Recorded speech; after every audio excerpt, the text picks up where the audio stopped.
today's episode, I will be discussing the strong black woman effect and why we need to stop that narrative because it is harmful and what that looks like in modern day.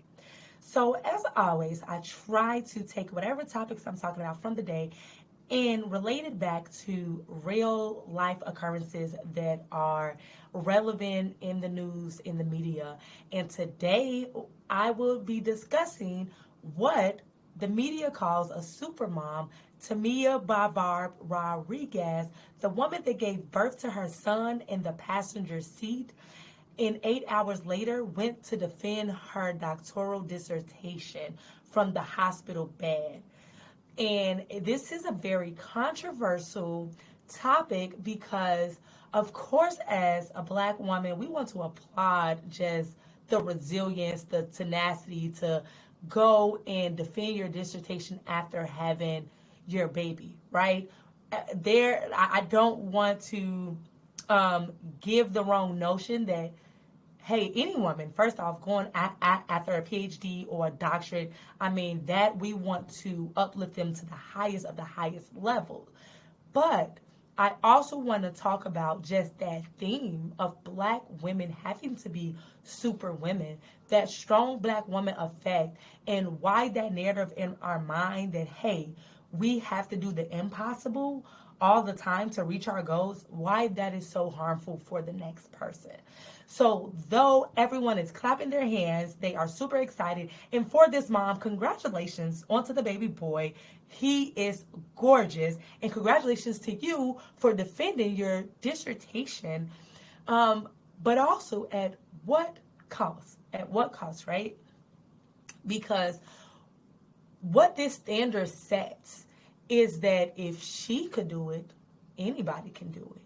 That somebody, especially a black woman could give birth. And we know that black women, the rates of us making it out of that hospital bed after giving birth, we know those numbers. So the fact that to even carry a baby, to deliver a baby, and right after having a baby, the things that we have to endure, and then to go and sit for an hour long to defend your dissertation. Very much when they say supermom, it's supermom because it's not realistic to the average black woman to do that.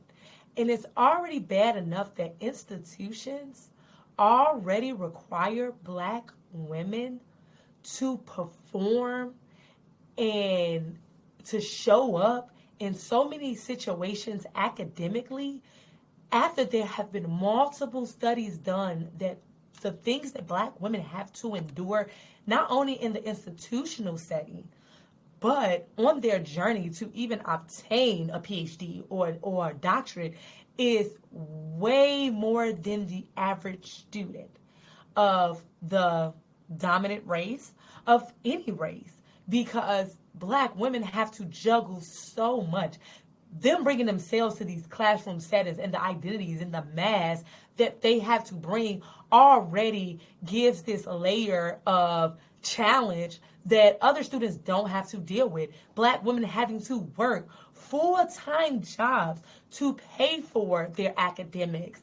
Black women having to take care of the kids. Black women are actually at the highest number willing to endure the highest level of pain and sacrifice when it comes to their academic journey and employment. So though, hey, we have a success story here, and she did the damn thing, Dr. Brevard-Rodriguez did the damn thing, it sets the standard that, again, this is possible.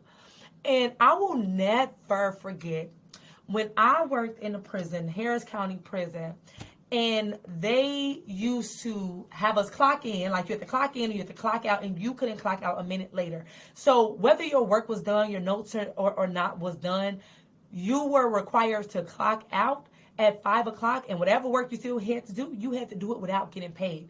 And I remember I used to clock out because I had to walk out, clock out at the front, and then come back and finish my work till 8 o'clock at night. Or I would have to get up early in the morning, get to work at about 7 a.m., but not clock in to 9 a.m., but not be paid for it. And this woman that had been in the field, been a social worker for about 20 years, she said, if you keep making the impossible possible, they'll never know it's not real. And that's still to this day. She told me that about 6 years ago. And that still to this day resonates with me, and something that I pass forward to all Black women when I see them working and setting standards that are not realistic for the average woman to maintain. And what that does to everybody around you when you set a standard to say, I can do it, because the people at the highest level of the company or that organization or that institution will believe already that, hey, this is realistic. It's 8 hours. They can make it happen, because they're not the ones directly doing that work. So in their mind, it makes sense. But then when they see the numbers and they say, hey, this therapist, this social worker, this director, they completed it on time. Why is this person struggling? That's because they don't understand what that person had to do in order to make that happen. So when you see people like Tamiah being able to defend her dissertation, it sets this nasty standard, because the institution already, especially at a doctoral level, I've seen it firsthand, even at a doctoral level, the professors, the directors of the program, their expectations for the students are truly unrealistic. They will have students for the sake of ego, because that's what it looks like. When you look at the syllabus for a PhD or a doctoral student, they will have you require text, fact books, right? On top of that, every week you will have 10 articles that are 50 to 100 pages long to read every single week. And it's like, how do the average person that still has to work, that still have to take care of their kids, that are still a mother, that still have to tend to themselves, are able to take on this rigorous amount of work, read all this stuff, and still show up in the other parts of their lives? We understand that pursuing a PhD and a doctoral degree take immense sacrifice, and there will be sacrifices that needs to be made. But the fact that these programs set the standard that they are truly okay for students to be traumatized in order to get that PhD and doctoral degree, it saddens me. And when I watch not only my clients, my close friends, people that I know that have been through this journey personally, what they had to endure in order to get to the other side of having doctor at the front of their name, it lets me know that white supremacy is in full effect. So I have watched women where they was kicked out of school because they had a medical emergency, was in the hospital, and could not turn in their final on time. Those are the standards that are set when people like this show that, hey, I can have a baby and go and defend. And yes, it's only an hour. But what was it for you to be present for your baby that was just born and give that hour to your baby connecting than it is to give to this program, right? To give an hour, because they was willing to postpone it. And I understand, like, hey, you've prepped 2 years, you've done all the work, you're ready, and you're like, why else would I prolong it when I can get it out the way? And I think that is just it. The Black woman strong effect is just that. We so much are just so honed into, hey, let me just do it. Let me just do it. Let me just get it out the way. We don't understand that is generational trauma passed down. And that's with everything that we do, that we believe that, hey, let's just endure the pain now. And that is the exact reason why, as Black women, we are more likely to be in the workplace and not take a lunch, because it's like, hey, let me just work through this lunch. Let me just get it done. We are more likely to be like, you know what, let me just stay later from work and miss my child game because I need to get this done. We are more likely to be like, hey, these reports need to get done, so I'm going to miss my anniversary dinner so I can get these reports done, and I'm going to postpone my dinner to next week because that can wait, but this work cannot. Well, newsflash, there will always be work that needs to be done. There will always be a report that needs to be done. There will always be something that needs to be done, on that job, business, organization wouldn't be a business without the work.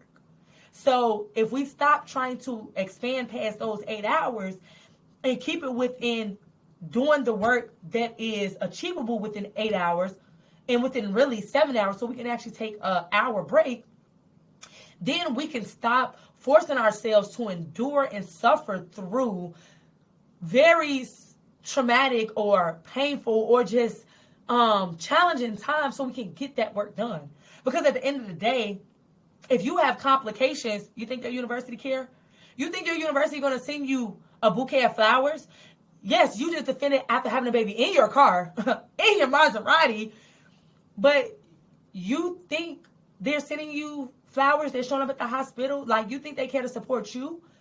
So why would you even put yourself through that? Because doing the doctoral program is already so much stress to the body. And baby, I can get to the stats. I can lay out the stats for you, especially for Black women pursuing PhDs and doctoral, what that does to them psychologically and to the body. But you think it matters more to defend a dissertation that they were willing to say, hey, let's postpone so that we can make sure you're in good health. And even an hour of going through all of the trauma, I'm sure it probably took, all the hard work and tears and stress that it took to even bring together your dissertation was worth complications that can happen afterwards because of the stress you put your body through. Because I can tell you, even doing a podcast, even talking about stressful Black issues, just within the Black community, just so socially, talking about Black issues within the social work field, is stressful. When I get done recording these sessions, I'm like, okay, I need to go take a nap. I need to take a break. Sometimes I have a headache because even talking about the issues are stressful because these are real. This is real life. So when I see someone do something like this, I want to clap, but I also want to be very real about the dangers you put yourself in, even if you think it's just an hour. Same thing if you decide, hey, it's just an hour lunch break. I'll be okay. I can eat when I get home. I can eat at 5 o'clock, even though I haven't ate all day. But what are you doing to your body? What are you training yourself to really do? Take care of somebody else before you take care of you. So what are you really teaching? What is the standard that you're really setting? Love yourself first. Take care of you first, because when you are laying in that hospital bed, I can guarantee you, ain't nobody giving you that same grace. Ain't nobody saying, hey, I'm going to give you an extension. Hey, I'm going to give you space to figure out and then come back. Hey, like, they're not extending that. So why not take care of you? It sounds so good. It looks so good. And this is where I become very troubled in general in the Black community. And this kind of leads me to something that actually recently just happened as well, where everybody know Nurses Appreciation Week just passed. Teacher Appreciation Week just passed. And I made a status on Facebook and I said, if your career has the Appreciation Week, then you are being underpaid. And I had nurses share my post angry, Black nurses share my post angry, saying that we don't do it for the money. We work hard because we love what we do. I hope that you never get sick and you never have to go to the hospital and you have to encounter someone that's doing it for the money. And I had to educate them very quickly, because these kind of Black nurses are the problem as into why Black women are underpaid, why there's such inequalities within the nurses field, why there is a shortage with nurses, because it's Black nurses like this that don't understand my message and what I'm trying to say and what I'm trying to do. And it wasn't to down nurses. It wasn't to down teachers, because social workers have an appreciation week too. What it was doing was shedding light that if your career have to give you an appreciation week, that we're already underpaid, undervalued, underappreciated, because we shouldn't need a week. Because every day we should be appreciated through pay. We should be valued through promotions. We should be heard and cared for and taken care of through the appreciation of higher ups every single day, every single week, every quarter. And it shouldn't just be a week where we might get recognized, we might not, we might get a pizza party, we might get a cup, we might get a shirt. But when you settle for bare minimum, you set the standard for everybody else. So what I had to do is, again, you don't have to believe me. You don't have to listen to what you believe is my opinion.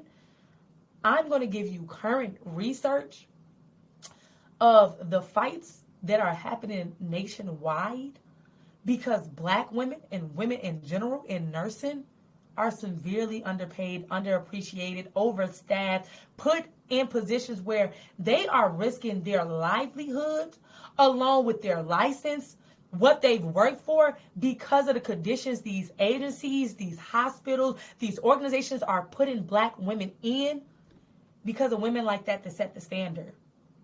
To say, hey, I'm being appreciated. Well, I'm sorry that you feel appreciated because they decided to give you a pin with your name on, a shirt that says Happy Nurses Appreciation Week, a hamburger meal, some Chick-fil-A.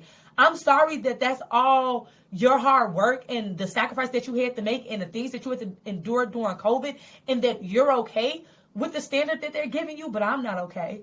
And I won't be okay. So I'm going to continue to speak up, not only for myself, but for all black women across all fields, because whether this is occupational or educational in academia, these things need to be addressed, because I'm tired of seeing it. I'm tired of black women, when you do things like this, you make it hard for the next person behind you, because you set an unrealistic expectation that does not benefit nobody but yourself in that moment. So when we want to shed light on these things, you have to, and then we just wrapped up Black Maternal Week. We just wrapped that up in April. So the fact that we just wrapped that up, black women should not be laying in a bed having their baby and then saying, I'm finna go and do and defend my dissertation. No, they should understand, they should wait, and you will still be prepared when it's all said and done. Take care of you. Take care of you. Love you. Love yourself. Love your body. Love the process. Love those moments, because you can never get it back. You didn't even give your baby the 24 hours after your son came out of your vagina to say, let me give this to you. After they've sat in your womb for 8 months. Let me give this to you. And then as soon as you're done giving that to him, baby, you get right back to you when you get home. You get settled in. You get comfortable. Then and say, okay, let me finish this journey. Let me finish what mama started. Because you've already set the standard. You set the standard the moment you applied to a doctoral program. You set the standard the moment you endured 2 years of rigorous academic work. You already proved the point. You already made it to the 2% of black women that have a doctoral degree. You already did it. You already did it. So there's no need to continue to push it forward when you already set the standard. So my message to all black women is to think about the way you show up in whatever position that you have. And remember that when you show up in those positions, it's not just about you. It's about everybody around you. It's about those underneath you. And all I want you to do is stop and think, is this realistic for everyone across the board? Because you know what happens? The effect of that strong black woman effect is then this beautiful woman goes off to be a professor. Her students have medical emergencies. And because she did it, she says, hey, you can do it. But I can tell y'all right now, that's what the white people do to us. That's what they believe about us. They look at the black community and say, hey, we've endured these tragedies. We've endured this trauma. We've endured these things. Why can't they do it? Why can't they pull themselves from their bootstraps? Why are they so lazy? There is such a disconnect. And when we have black women in high positions, we have black women at this level of academia, to get to higher levels where you are going to be changing policies, you're going to be changing research, you're going to be changing movements, interventions, programs. It's important for you to have a certain mindset, because if not, you do the same damage that they did to you and to us. you then repeat that cycle because then you create that mind frame of why can't my students get it done? Why do they got excuses? These kids is different. These kids, where you don't understand all in what people have to endure to even get, to even apply to go after their PhD and doctoral. That process alone is a process, is a challenge. So that's all I ask is let's think about it. Let's really think about it because we create so much harm. So like always, rise up, relate deeply, and let's talk about it. Let's get with it. And I'll be back for the next episode.